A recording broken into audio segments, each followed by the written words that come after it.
দেখুন, এটা তো করে যাচ্ছে, যত ইলেকশন এগিয়ে আসবে তত এটা যে হচ্ছে এটা সবাই দেখতে পাচ্ছে। আমি এই সমস্ত ইনভেস্টিগেশন কোথায় কি করছে, কোথায় আদালত কি বলছে, আমি এগুলো নিয়ে কোনোদিন কখনো মন্তব্য করি না, আমি করছি না।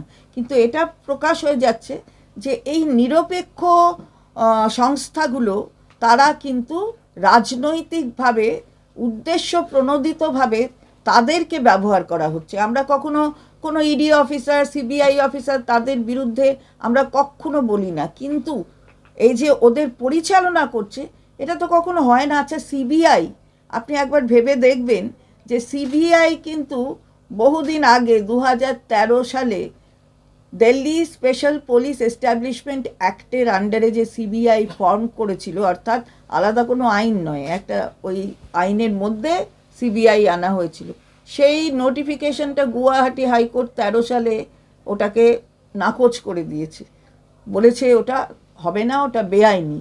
সেটার একটা স্টে দিয়েছে অনারেবল সুপ্রিম কোর্ট।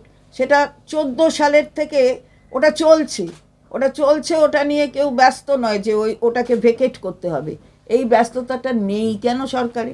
অর্থাৎ ওই স্টের ওপরে ভিত্তি করে সিবিআইকে ব্যবহার করা। স্টে মানে তো সিবিআই লিগ্যাল হয়ে গেল না, স্টে মানে ওই অর্ডারটা স্টেড হয়, জাজমেন্ট স্টেড হয় না। কিন্তু না যে সংহতির বিরুদ্ধে নাকি, বোঝাই যাচ্ছে তাহলে যা বলা হয় সেটা সত্যি।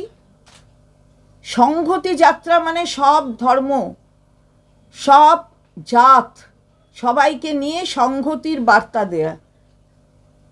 শ্রী রামচন্দ্র কি সংহতি চাননি?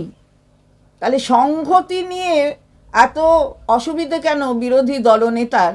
আবার দেখলাম তিনি মুখ্যমন্ত্রীকে কটাক্ষ করেছেন, কিন্তু নিজেও, আমি সংবাদ মাধ্যমেই পড়লাম, জানি না কতটা ঠিক বেঠিক, যে তিনিও নিজেও